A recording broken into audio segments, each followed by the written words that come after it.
Yoo jabaattanii ni jiraattu. Baadhaa. Yoo jabaattanii hin saalfatamtu. Warri laaffate.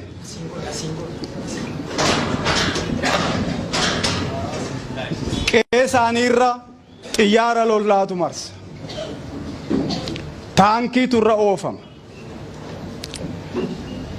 Haadha warraa isaaniitu ciniinsuu irratti jeeqama. Ijoollee isaaniitu mana barnootaatii baqata. Biyya Ameerikaatii qawween suuqiidhaa gurgurama akka karameellaatti garuu lolli hin jiru. Argaa waan Ameerikaan faa Sooriyaa gochaa jiran. Ijoolleen Ameerikaa garuu taankii arganii hin beekan. Xiyyaarri lolaa irra marsee hin beeku. Argaa warri Ameerikaaf Awurooppaa waan isaan Liibiyaa godhan. Oromoon waa sadii qabaachuu qaba. Jaallatamuu, saalfatamuu, yoo dhibde immoo sodaatamuu qaba. Lafti amma irra jirru lafa warra Tuulamaati. Warri Tuulamaa garuu amma lafa kanarra hin jiran. Jaallannes jibbines waan laafneef lafa nurraa fudhatan. Nagaan gaanfa Afrikaatti dhufuu ka danda'u yoo Oromoo dhugaasaatti deebi'e qofa. Oromoon sobee uf jajjabeessuu dhiisuu qaba. Laaffateeti lafa isaarraa fudhate. Warra jabaatees caalitu lafa isaarraa fudhate. Isin sodaattanii maammoon lammata ka'ee isiniin falmu. Maammoon lammata du'aa ka'ee ammas lammatan du'u. Taaddasaa Birruutu ammas du'aa ka'ee lammata akka du'u barbaaddu ta'ee hin ta'u garbummaatti haftu malee. Baaroo Tumsaa du'aa ka'ee lammatan du'u. Otu sin jirta.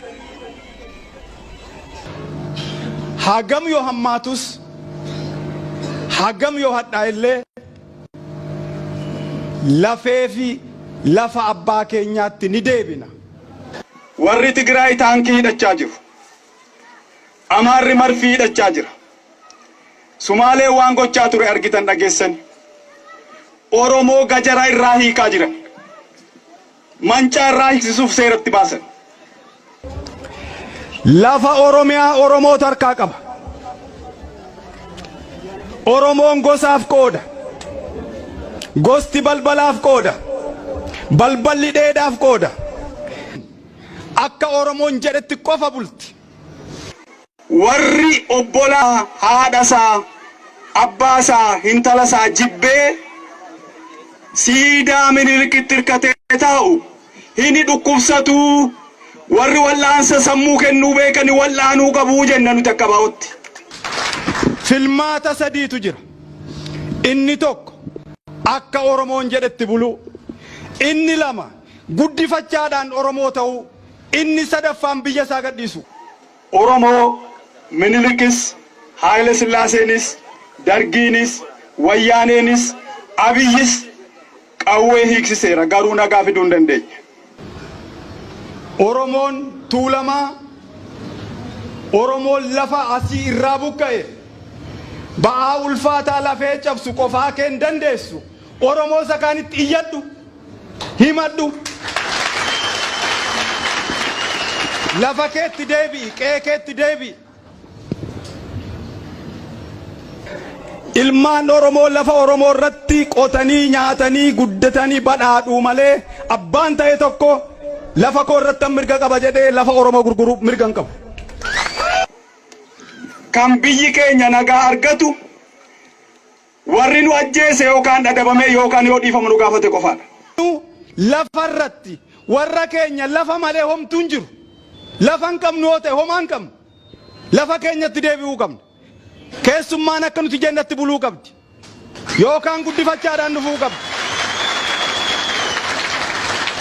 Lafti Oromoo kan irratti badhaadhan, kan guddatan, kan irratti baratanii wal horan malee kan akka carqiitti ciranii gurguranii kan abbaan feete suuqiidhaaf bittee fidde otoo hin ta'in lafee abbaa keenyaatu itti cabee lafa kana baase.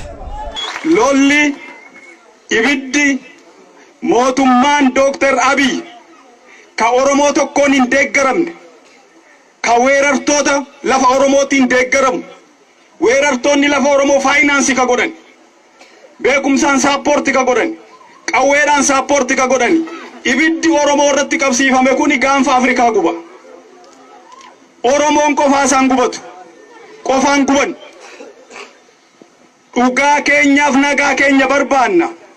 Falmii gama hundaatiin amma karaa nagaarra jirra. Amma falmii karaa nagaarra jirra. Falmii karaa nagaatiin lafa keenyatti deebina. Han akka Oromootti nagaa jaallatu hin jiru. Han akka Oromootti lola sodaatu hin jiru. Lola caalaa garuu salphina sodaannaa, salphina jibbinaa. Gaanfa Afrikaa kanatti nagaa fiduuf Oromoon meeshaa hanga isa ga'u hidhachuu qaba. Gajaraa miti, taankii, marfii, jeetti, miisaa'eliif rookettiin hanga harka Oromoon seennetti gaafti Afrikaa dhugaa hin argattu, nagaas hin argattu.